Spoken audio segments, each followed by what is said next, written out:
Շնորհակալություն, հարգելի գործընկերներ, ձեզ եմ ներկայացնում Հայաստանի Հանրապետության տոների եւ հիշատակի օրերի մասին օրենքում լրացում կատարելու մասին օրենքի նախագիծը։ Հարգելի գործընկերներ, 2000 թվականի ապրիլի 3-ին ընդունվել է եւ մինչ այժմ գործում է հայրենիքի պաշտպանության համար զոհվածների հիշատակի հավերժացման մասին օրենքը, որը սահմանում է, որ հավերժացման ենթակա են հայրենիքի պաշտպանության համար ռազմական գործողությունների, այլ մարտական առաջադրանքների, ծառայողական պարտականությունների կատարման ժամանակ զոհվածների հիշատակը, այլ պետությունների տարածքներում զինվորական պարտքի կատարելի զոհվածների հիշատակը, հայրենիքի պաշտպանության ժամանակ ստացած վնասվածքներից, ցնցումներից եւ հիվանդություններից մահացածների, ինչպես նաեւ ռազմական գործողությունների, այլ մարտական առաջադրանքների կամ ծառայողական պարտականությունների կատարման ժամանակ անհայտ կորածների հիշատակը, մարտական գործողությունների պատճառով գերության մեջ հայտնված եւ զոհված, սակայն հայրենիքին նվիրված, իրենց պատիվն ու արժանապատվությունը բարձր պահած անձանց հիշատակը, օտարերկրյա այն քաղաքացիների հիշատակը, ովքեր զոհվել են Հայաստանի Հանրապետության պաշտպանության համար։ Նաև օրենքը սահմանում է հայրենիքի պաշտպանության համար զոհվածների հիշատակի հավերժացման հիմնական ձևերը, որոնցից մեկը հիշարժան օրերի եւ համապետական հիշատակի օրվա ընդունումն է։ Սակայն մինչ օրս նման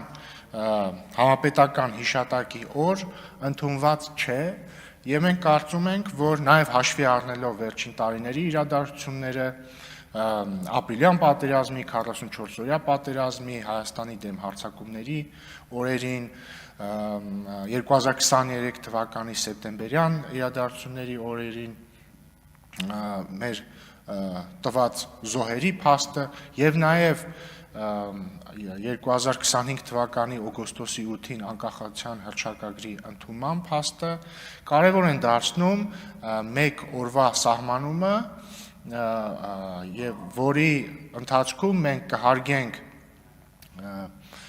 տարբեր տարիների ռազմական իրադարձությունների ժամանակ հայրենիքի պաշտպանության համար իրենց կյանքը զոհածների հիշատակը, կխոնարհվենք նրանց առաջ եւ մենք առաջարկում ենք, որպեսզի այդ օրը լինի հունվարի 27-ը, այսինքն բանակի օրվան հունվարի 28-ին նախորդող օրը, ինչու ենք առաջարկում այդ օրը, որովհետեւ նախ մենք չենք կարող առաջարկել օր, որը ինչ որ ռազմական իրադարձության օր է, որովհետեւ այդ դեպքում անխուսափելի հարց կառաջանար, ինչու այս օրը եւ ոչ մյուս օրը։ Եվ հետեւաբար պետք է ընտրել օր, որը որևէ կոնկրետ ռազմական իրադարձության օր չէ, բայց պետք է նաեւ ընտրել օր, որը որոշակի տրամաբանություն եւ սիմվոլիզմ ունի,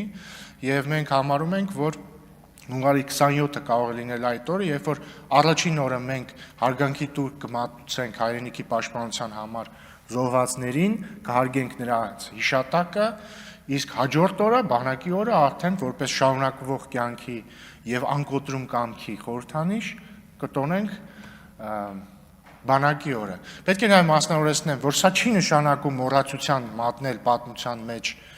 կարևորություն ունեցող այլ օրեր, սա չի նշանակում փոխարինել դրանք, նաև տարբեր մարդիկ տարբեր օրերի հետ անձնական, ընտանեկան կապ ունեն եւ դա նույնպես չի ջնջվում սրանով, սա նշանակում է ընտրել մեկ օր, երբ որ մենք կհարգենք նշածս բոլոր կատեգորիաների անձանց հիշատակը եւ նաեւ պետք է ասեմ, որ սա պարզապես սգո օր չէ, սա հիշատակի օր է, սա խոնարհումի օր է։ Առաջարկվում է, որպեսզի այդ օրը կոչվի հայրենիքի պաշտպանության համար զոհվածների հիշատակի օր եւ առաջարկում է, որպեսզի այդ օրը լինի ոչ աշխատանքային, որպեսզի հնարավորություն լինի պետական պաշտոնյաների, մասնավոր անձանց համար այցելել գերեզմաններ, եռաբլուր, այլ բնակավայրերի համապատասխան վայրեր, որպեսզի դպրոցականները կարողանան այցելել համապատասխան վայրեր եւ այսպես շարունակ։ Նաեւ ինչ է ենթադրում այսօրվա սահմանումը, որ այդ օրվան ընդառաջ եւ այդ օրը դպրոցներում, համալսարաններում կարող են անցկացվել միջոցառումներ, հեռուստաընկերությունները կարող են ռեպորտաժներ պատրաստել եւ այսպես շարունակ, այսինքն օրը ոչ միայն գերեզմաններ այցելելու մասին է, այլ նաեւ միջոցառումների մի համախմբի մասին է, որի նպատակն է հիշել հայրենիքի պաշտպանության համար իրենց կյանքը տված զոհերին։ Շնորհակալություն։